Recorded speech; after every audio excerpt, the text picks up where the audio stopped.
नमस्कार, मैं हूं आपके साथ रविक्षा शर्मा और आप देख रहे हैं मृदुभाषी न्यूज पर धर्म की बात मृदुभाषी के साथ। आज हम इस एपिसोड में जानेंगे कि शरीर के अंगों के छोटे और बड़े होने से राशियों पर पड़ने वाले प्रभाव के बारे में।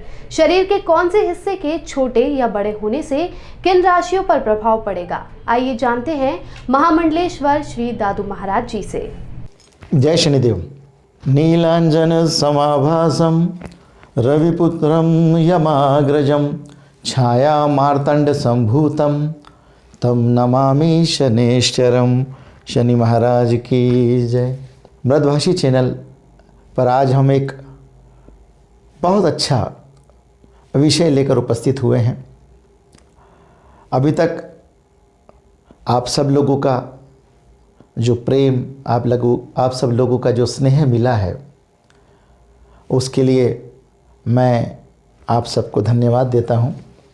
साथ ही मृदुभाषी चैनल को भी साधुवाद देता हूं कि वह धर्म के कार्य में इस प्रकार से अग्रसर होकर अपना कार्य कर रहे हैं।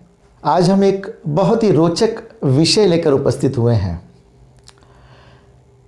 जो हमारा भी हो सकता है, नहीं तो हमारे परिवार में से किसी का भी हो सकता है, या हमारे आसपास किसी रिश्तेदार का ज़रूर हो सकता है। और आज जब आप यह चैनल पर देख रहे होंगे तो ज़रूर कुछ न कुछ प्रसन्नता महसूस करेंगे और तुरंत ही अपनी निगाहें अपने पैरों की ओर ले जाएंगे। जी हाँ, आज हम बात करेंगे पैरों की उंगली अंगूठे से बड़ी हो तो क्या होता है, कैसे होते हैं ये लोग, कैसे होती हैं स्त्रियां, कैसे होते हैं पुरुष, कैसे होते हैं बच्चे, क्या कुछ विशेषता रखते हैं कुछ, या कुछ अलग करने की प्रेरणा देते हैं या करते हैं। आज हम बात इसी विषय पर करेंगे कि पैरों की उंगली अंगूठे से बड़ी। हम अक्सर देखते हैं कि कुछ लोगों की पैरों की उंगली सामान्य से थोड़ी बड़ी होती है, सामान्य नहीं होती। सामान्य की क्या परिभाषा? सामान्य की परिभाषा यह कि हम देखते हैं कि परिवार के अंदर हमारी खुद की या आसपास की अपने बच्चों की पैरों की उंगलियां किस प्रकार से रहती हैं। अंगूठा सबसे बड़ा, अंगूठे के पास वाली पैरों की उंगली उससे थोड़ी सी छोटी। सामान्य की क्या परिभाषा?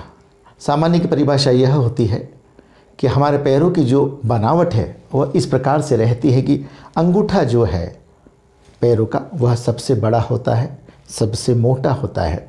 उसके पास वाली उंगली जो है वह अंगूठे से थोड़ी छोटी होती है। उसके पास वाली उंगली उस उंगली से भी छोटी होती है। उसके पास वाली उंगली उस उंगली से छोटी होती है, और जो सबसे छोटी उंगली रहती है वह अंगूठे के हिसाब से और सब उंगलियों के हिसाब से सबसे छोटी होती है। यह एक सामान्य होती है, अर्थात अंगूठा सबसे बड़ा, उसके पास वाली उससे थोड़ी छोटी, फिर उसके पास वाली उससे छोटी, उससे पास वाली सबसे छोटी। लेकिन कई बार देखने में आता है कि अंगूठे के जो पास वाली उंगली है वह अंगूठे से बड़ी हो जाती है, और कई बार देखने में आता है कि उसके नज़दीक रहती है या उसको भी अंगूठे को पार करके आगे निकल जाती है, अर्थात अंगूठे से बड़ी हो जाती है। आप भी जब अपने पैरों की उंगलियां देखें तो देखें उसमें अंगूठे के पास वाली जो उंगली है वह अंगूठे से बड़ी है या छोटी है। परिवार में देखें कि अपने बच्चों की, पत्नी की, पति की, माता पिता की या अन्य परिवारजन की, रिश्तेदार की अंगूठे के पास वाली उंगली अंगूठे से बड़ी है, तो यह विषय आज आपके लिए है। आज हम बात इसी की करेंगे। कैसे होते हैं ये लोग? जी हाँ, ऐसे लोगों की सबसे बड़ी और सबसे प्रमुख बात यह होती है कि इन्हें उपहार में कुछ नहीं मिलता, कुछ भी इनके पास पैतृक नहीं होता, कुछ पारिवारिक इनके पास संपदा या ऐसे कुछ कार्य नहीं होते हैं कि जो इसे आगे बढ़ाते हैं, अर्थात कोई परिवार की पुरानी इनके पास व्यावसायिक प्रतिष्ठान नहीं मिलेगा, इनको बनी बनाई दुकान नहीं मिलेगी, इन्हें बना बनाया व्यापार नहीं मिलेगा, इन्हें बना बनाया कोई इस प्रकार से कार्य नहीं मिलेगा कि जिसे इसमें बैठें और कार्य को चालू हो जाएं। इन्हें इस प्रकार के सभी लोगों को, वो महिला हो या पुरुष, जिनके पैरों के अंगूठे के पास वाली उंगली बड़ी होती है, ऐसे लोगों को सब कुछ स्वयं उपार्जित करना पड़ता है। यह किसी के ऊपर डिपेंड नहीं रहते, खुद का कार्य खुद करना पड़ता है इन्हें।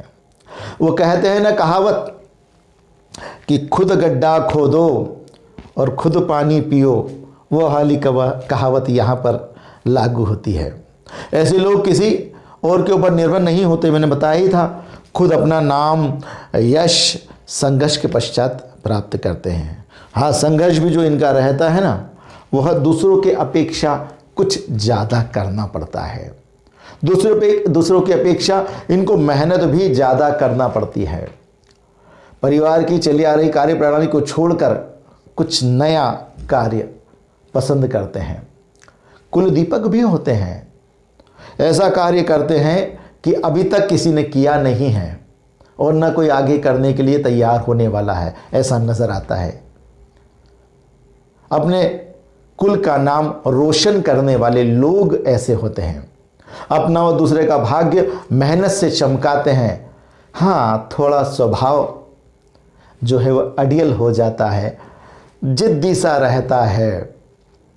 पढ़ाई हो, नौकरी हो, व्यवसाय हो या अन्य किसी कारणवश इन्हें अपने घर से थोड़ा दूर जाना पड़ता है, कहीं दूर रहते हैं। आमतौर पर बहुत धार्मिक होते हैं, किसी का बुरा नहीं सोचते, बुरा नहीं करते।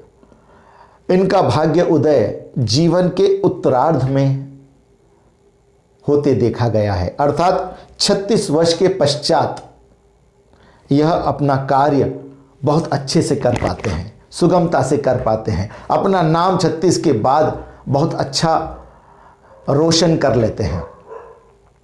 जीवन पर्यंत आगे बढ़ने की इनकी ललक इनकी बनी रहती है।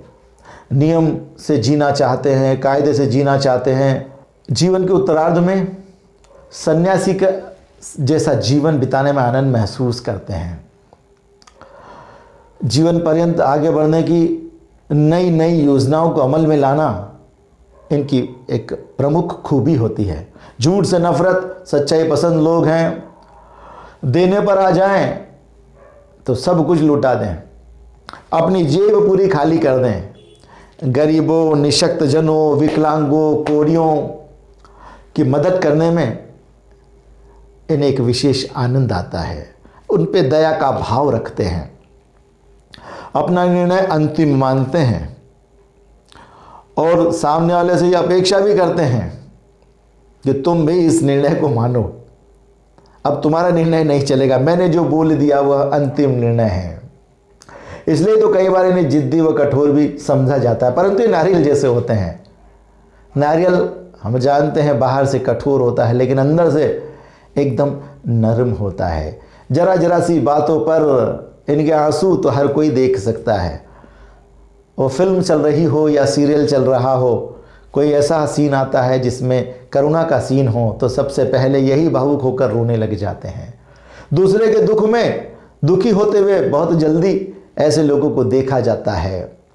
पूर्ण जीवन की एक बात आती है, जितनी भी धन की आवश्यकता इनको जब जब होती है, जहाँ जहाँ होती है, तब तब वह कृपा कह लें या इनकी ऊपर वाले का कुछ आशीर्वाद कह लें या इनकी योजना कह लें, वह तब तब धन की आवश्यकता अवश्य पूर्ण होती है।